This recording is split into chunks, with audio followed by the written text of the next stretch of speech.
I'm as good as God wants me to be. All right, congratulations first. Thank you very much. Thank you very much. All right, so we would like to know you. I'll give you the formal introduction that I always give in the house. My name is Ibe Okwara Osonwa, Ohafia, and I represent the very prosperous people of Arochukwu, Ohafia Federal Constituency. I am from Abia State.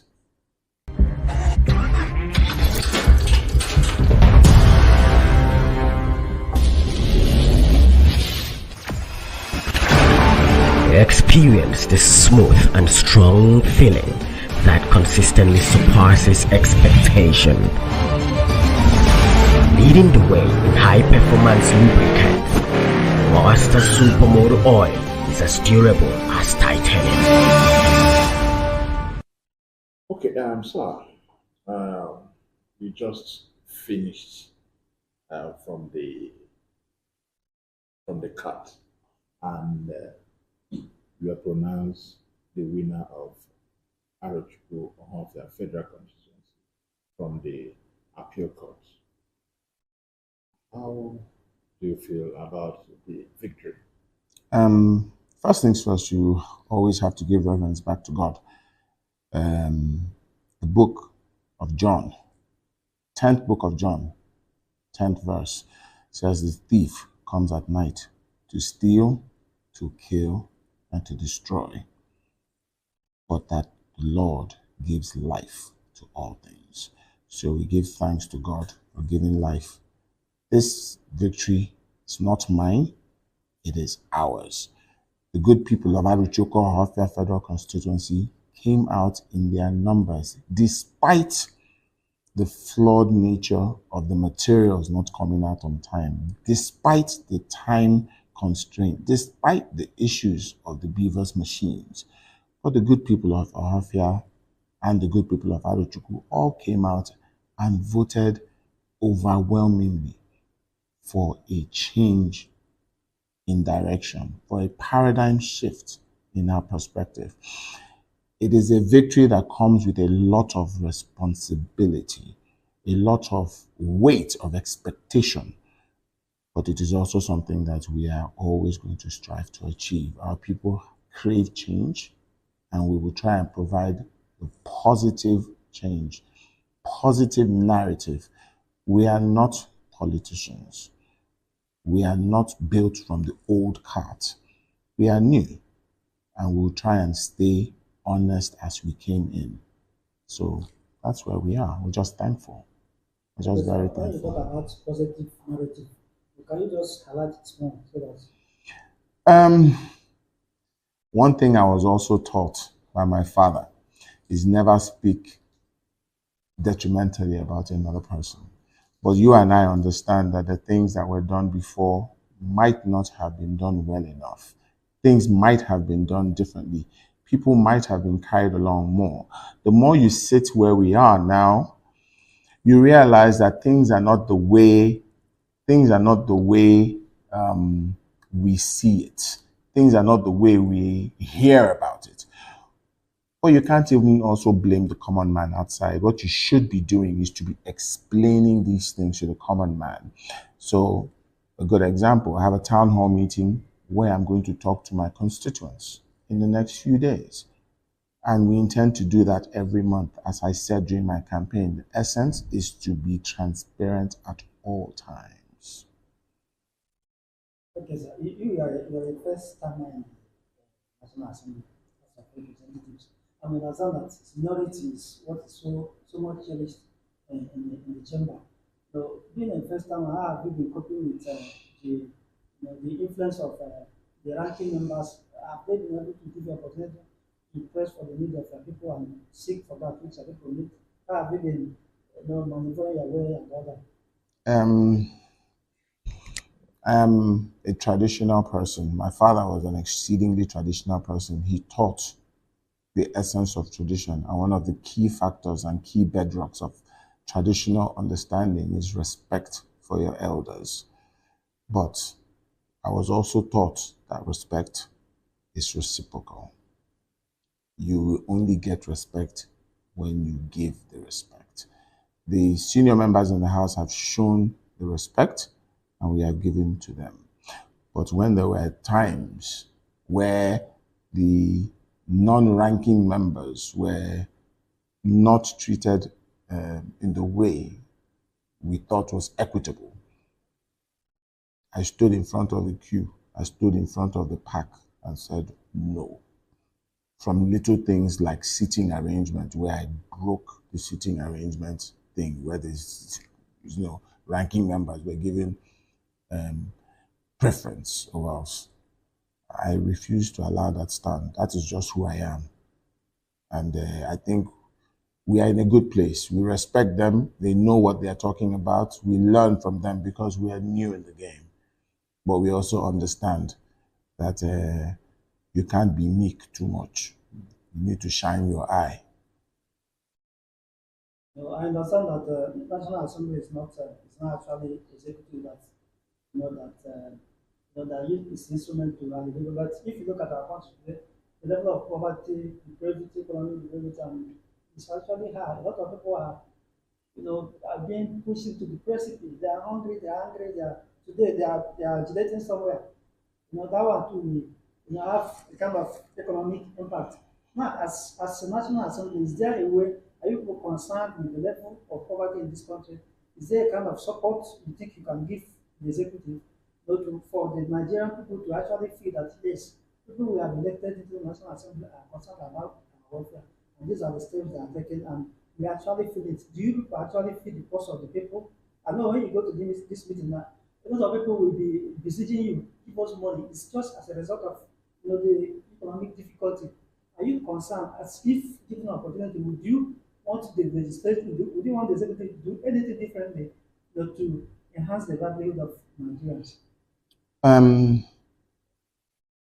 One thing I can assure you is that there is no different petrol station, neither is there a different market that we all go to.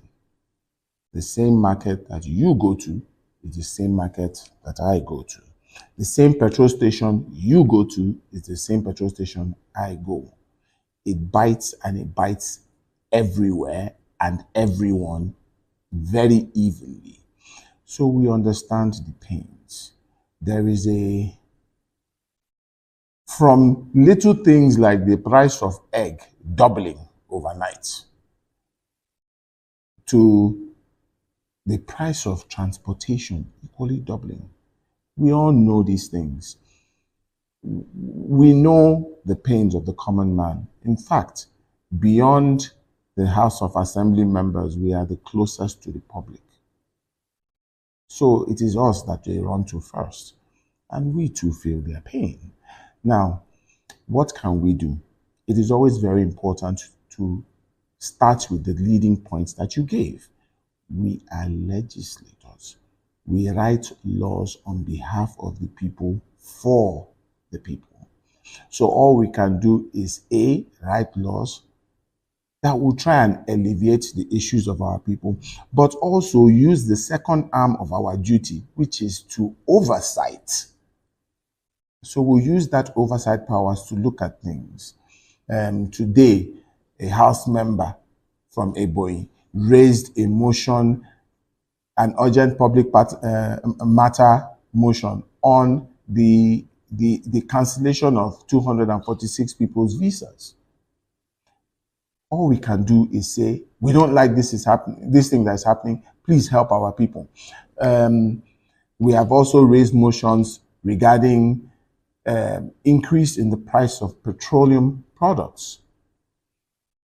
We are in agreement with the presidency that the removal of the subsidy was required because at some point in time, it became a racket for a handful of people to enrich themselves.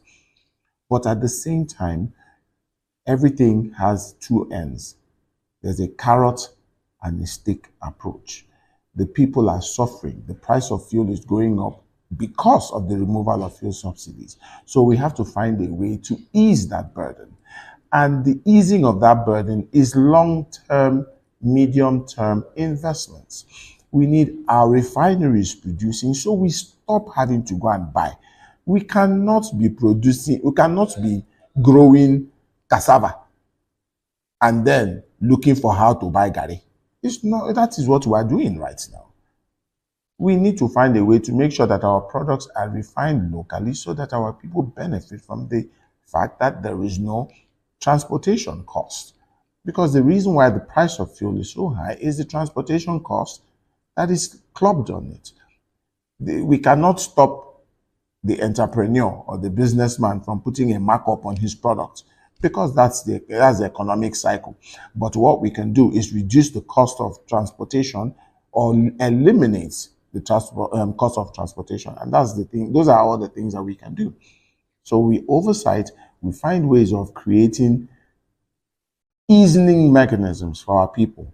We also need to get away from over-reliance on oil. We have just raised a bill recently that passed the second stage to find a way of diversifying our economy and making sure that we earn more money from other angles. Now, these are the things that as a legislator we can do.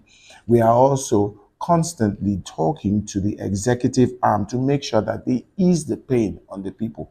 Because guess what? When they ease the pain on the people, they are easing the pain on me too. Because my wife is not going to a different place to buy you. All right, coming back to your constituency, which is Arochukwu or Ohafia Federal Constituency. Erosion has been a problem in that constituency. What steps are you taking to make sure erosion is a bygone? Erosion is a factor of nature and human interventions. We've built houses, water channels have been affected, and so, all we can do is check those problems.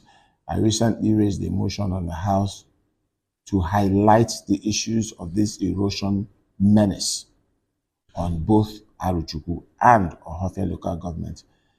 I deliberately did not include my community as the header, but spoke clearly about it in the body, saying, even my own Ujureze's palace that has stood for decades, centuries, is now being affected by this erosion menace. It is important that we understand that we are all affected by it. It is a menace that has destroyed homes, killed people, displaced our people. I come from Ohafia, and I have at least 5 to 6 clans, compounds that have been completely moved away from where they are. They've had to resettle. Generational homes destroyed. We can't carry on like this because we are now at a point of non-existence. Following the motion that was raised, I also approached the Ecological Fund to provide us with aid and support. This is something that we're still pursuing. This is something that will take, it's a process, but I am in the middle of it. The Igbo man says, I'm like a dog with a bone. I'm holding that bone.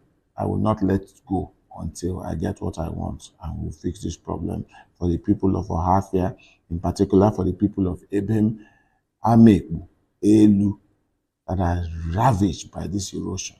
There are other communities in Arochukwu, Ihechowa, Abam, Ududu, Isu, all also affected by this erosion, and I am fighting their cause. One thing you can be sure and you can rest in your sleep is that Ibe Anaga cool or down. I mean my business, as I've always said. Like you said about your palace, your king's palace. When you hear from outsiders when they say their king doesn't have a palace because of the erosion, how will you feel as a legislator from there? So it's why most times when we read from, we get our different interviews from different communities about erosion in their constituency, mainly in Ibe Ohafia, they keep complaining that their king's palace have gone. My brother, I wish I could make it happen at the snap of my finger, but we are not, it is not personal funds. There's a due process that needs to be followed. All I can assure you is that that process is being followed. At every point in time and every step where I can accelerate the process, I think I've done more than that already. Getting to where I am right now took a lot of external intervention to get where it is right now. But we're almost there. All we continue to pray for is patience from our people and assurance to understand that For past 2 years now, your constituency has been battling of electricity. There is no light in Ohafia. What step have you taken to make sure? So this light one is actually a very funny situation. It's funny in the sense that maybe 3 weeks ago, one of the committees I sit on is a public petitions committee, and the community of Mbise approached the public petitions committee, and they took EEDC, who is our distributor, to the committee. When the committee raised their problems and raised their concerns, I took the microphone and I said, look, I am from Ibe Ohafia, and we have not had light in 3 years plus in our community. And ironically, the provider is EEDC. After the hearing, one of them approached me to discuss this matter. And I told him, send me every single documentation to what needs to be done so that we can find a way to intervene on our own end also. And the gentleman sent me a documentation that required 33 kVA lining or something like that.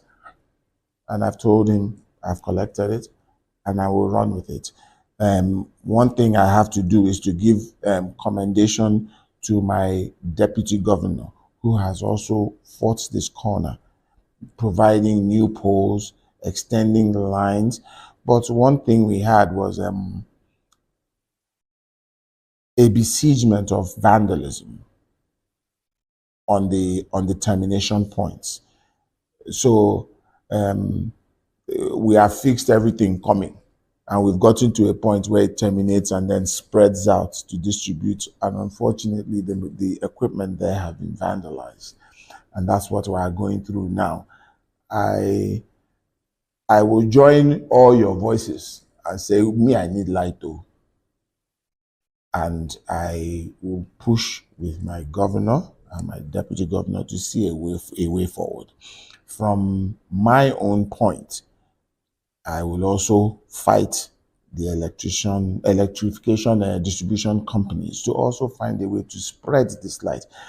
And then even when they've given us the light, there is an act that was set up in this country to make sure that metering is spread out. Because one of the biggest problems we also have is people don't want to pay.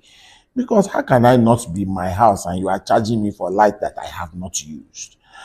And I know for a fact that there were funds set out to make sure that meters were distributed nationwide. So we have also raised a motion in this house 2 weeks ago that I supported, that we should make sure that the people that are supposed to be spreading the electricity and also providing the meters have started providing those meters, so that when we do get the light, I don't have to pay 200,000 naira a month for lights that I was not even there to use, because they've done how do they call it again? They've done estimated billing. Yeah, washing is theft. So how long is this going to take for the light to come in Ohafia? If I give you an answer now, I'll be lying and you will say I gave you a timeline. But what I can tell you is that in the next few days, I will be sitting with the governor and the deputy governor to discuss this matter and hopefully find a solution. I pray to God that we all have light for Christmas. Even if one day it will be something achieved, but we will try. Because our investigation, we gathered that last administration paid a huge of money on EEDC or contractors for them to rectify that problem. Are you aware of that? I have heard stories. I am not part of any committee that received. I heard that there was an electrification committee, I don't know whom were the people in the committees. I have heard monies were paid, but you know that our humans are used to embellishments. Maybe 10 naira was given, 10 naira becomes 100 naira. I don't know. I wouldn't want to be indicted not on earth and neither in heaven by giving an amount of money that was said to be given to someone and saying that. I don't know. But what I have heard is that monies were given to certain people, and those monies, I don't know what happened.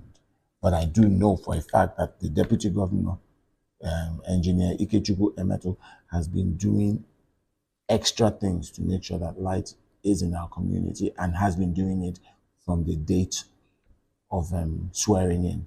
All right, the Federal Network Road to Ohafia, Arochukwu, like from Bende to Umuahia, from Bende to Ohafia to Arochukwu. Mori is just like a death trap right now. Yes. And some other places in your community is bad. So is there any way you have tried to put things well there? So from the first day I sat on this seat, the first letter I wrote was to the contractors that were given the contract to do the road. I can tell you for a fact that they evaded my invitations. I have had an opportunity to speak to the current minister. I also spoke and dialogued with my predecessor, the previous House member, to find out what has happened. What is very important to note and remember is that the budget that subsists today is the budget that was written last year, which means I have not written any budget. All I am doing is chasing what my predecessor did. My predecessor also put in a request for the fixing of bridges. I think that has been followed through. All I am doing right now is continuing to chase this. The current budget that will come, I will make sure that I find a way to include these roads again.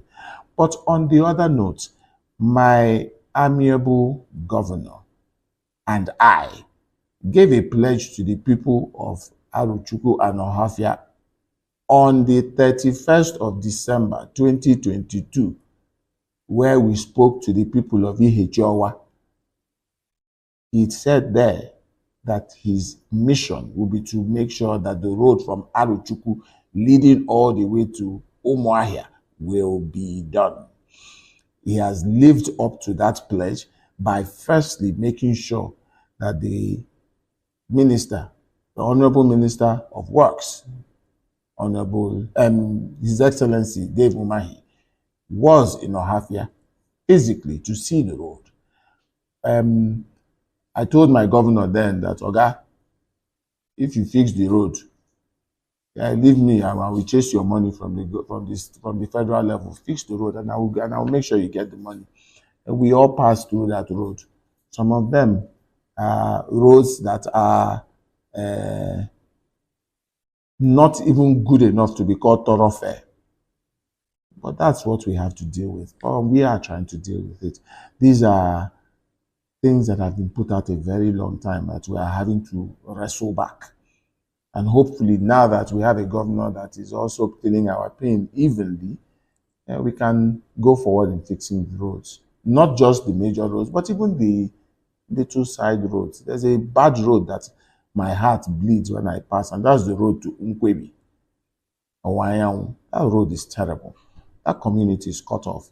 One of the first things I did was to use my own money to provide the palliative to fix that road so that the people can at least come out and go to market and even commune with their brothers and sisters in other communities.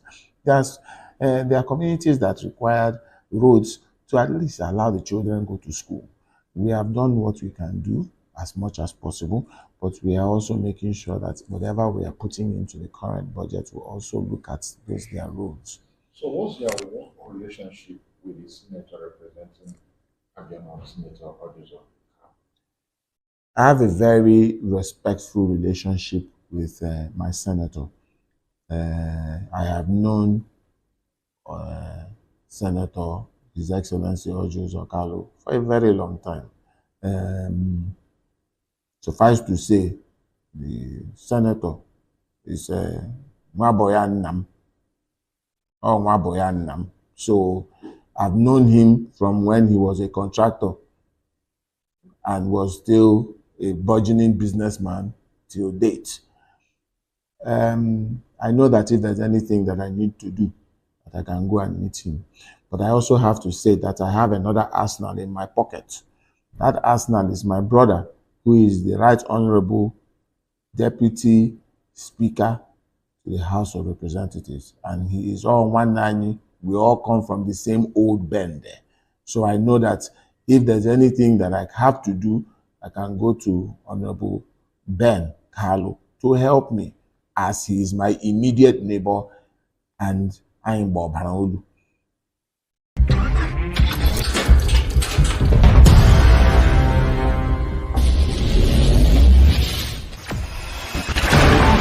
Experience the smooth and strong feeling that consistently surpasses expectation.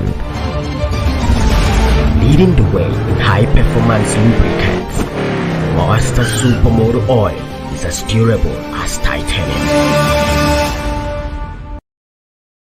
Okay, lastly, sir. Lastly for me.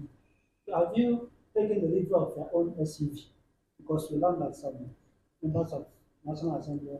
I don't have, I haven't taken, I have my own SUV that I bought myself. Ohafia share nigga monyu peje, I will monyu pa. Before I came here. All right, thank you very much, sir. So what's the message to your constituency? Ndumunem, una mahalem. Aziam ntu weposa. Au mwa Chief Okwara Osonwa. Ugumba 1 of Ibim. Enyi Abia. So amalem say mekashi onwem ori afanya ife mekashiga anayame mekashi unu. Ifon hunu duim. Au wanto hunu dui o Jesus oji. Ozugbo oji. Ozuba. Ozusaba ndo nke ndu odu ozuba. Whatever you send me to go and get, I will get it +1. All I need is your patience and who mejekwam who support naga. But all in wrong na mahalesi amami for who hamjeme. No kaniwo.